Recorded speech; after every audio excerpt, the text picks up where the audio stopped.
The left has figured out their problem with young men. The bro vote, especially on college campuses, broke heavily for Trump. Trump's 3 hours with Joe Rogan helped, not to mention Rogan's endorsement. And Tucker Carlson, among others, leaned heavily into the frat star bro culture mixed with nicotine and UFC fighting. They need a podcaster to teach them more and lecture them on toxic masculinity. That is the left's plan. If that doesn't work, the left has another idea: forced Taylor Swift listening sessions. Here's MSNBC.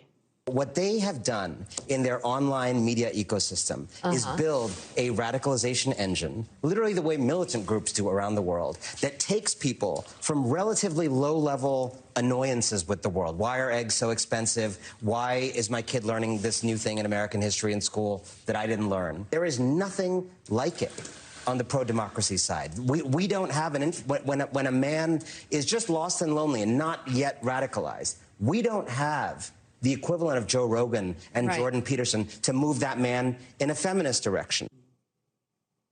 To tell us if this will work, Christian Hodges, podcast host and author of America Don't Give Up. Is this the new opening for you to preach about feminism and gain followers? Oh, it definitely is not.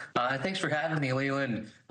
Young men like me, we don't want to be feminists. We want to be able to have a family, be able to get married like my sister is tomorrow. We want to be able to have a family, raise a family, have kids, and live the American dream. Taylor Swift is not the epitome of the American dream. Somebody like Ben Carson is, Dr. Carol Swain. People on both sides are the American dream. And that's what we want. We want cheap groceries, cheap gas. We want to not get drafted, but we want to go get a cheap draft on a Friday night. This is what we want. And Kamala Harris gets us none of it. You said that line. You just said it, and I thought it was fascinating, because when I was a young man, the whole concept of wars didn't really compute. In fact, I thought of going into the military, but that was before 9/11.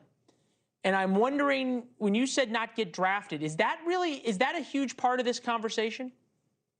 That's a huge part of the conversation. You know, when I'm out at a bonfire with my buddies, we're out driving around late at night listening to music. This is honestly something we talk about. I've talked with my buddies, and it's not that we're scared to go into war. It's not that we're not fit. It's that we don't believe in the government of a Kamala Harris, of Joe Biden. If we were to be drafted under them, that we're actually fighting a righteous war, and we're actually fighting for something we believe in. We believe in America. But does Joe Biden and Kamala Harris believe in America? They don't. But we know that Donald Trump does, and he proved it his first. Thanks for watching. Go to joinnn.com to find NewsNation on your television provider.